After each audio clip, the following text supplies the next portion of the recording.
When I'm out and about, I meet a lot of people who want to talk about this show, and I always tell them it's about freedom, because essentially it is.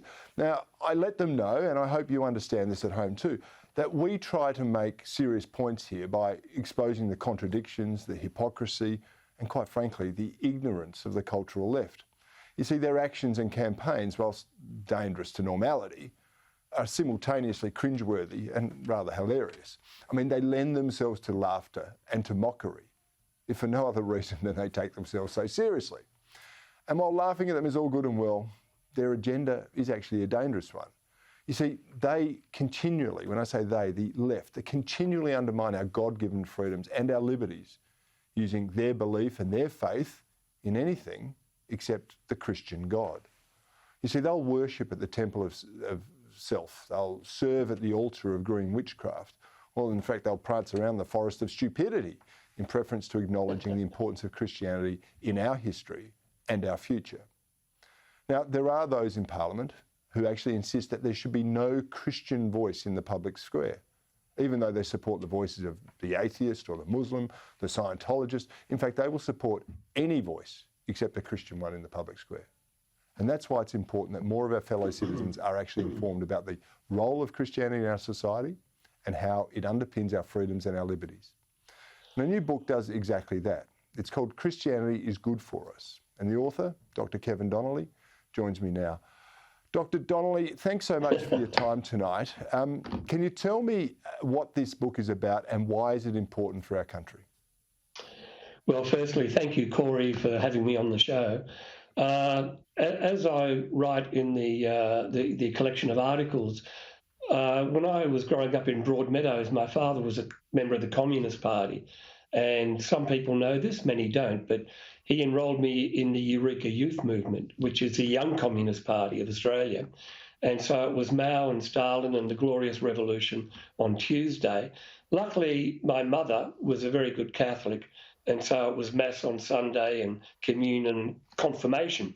So when I was growing up, I had a strong idea here of these two significant influential forces, not just of the 20th century, but really over the last 200 or 300 years.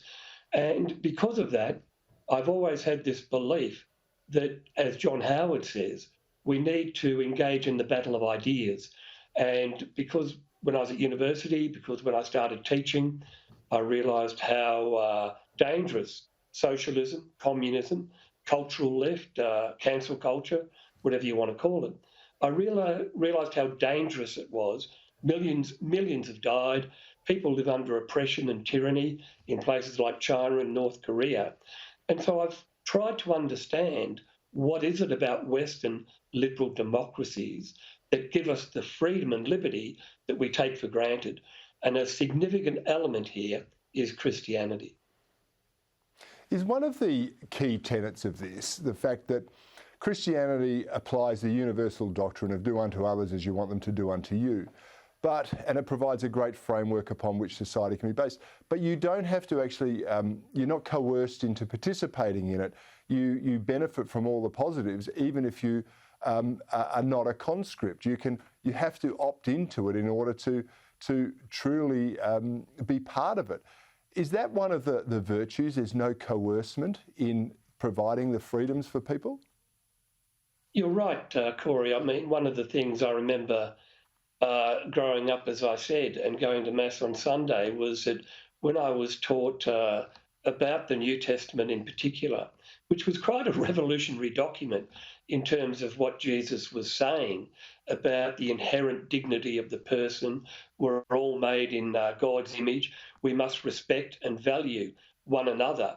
And that's why the American Constitution talks about life, liberty, and freedom coming from God, as it were, and why the preamble to our Constitution calls on Almighty God when Australia federated. One of the things, though, and this is fundamental, as a Christian, I believe in free choice. And so people have the choice. The danger is, of course, and I do believe some choices are good, some are obviously wrong. We need that moral, ethical foundation on which to make the choice. And increasingly in a society where secularism, narcissism, people are all very much about self or about being materialistic, we're losing that Christian sense more so than anywhere else in Australia, than in Victoria, where Premier Andrews, or Chairman Dan as I call him, is really ignoring the fundamental rights, God-given rights, that we all have as citizens. Yeah, you're exactly right, and there's no more important time to remind ourselves of this. Dr. Kevin Donnelly, thank you so much for your time tonight. And for you at home, you can find Kevin's book, Christianity is Good for Us, at kevindonnelly.com.au.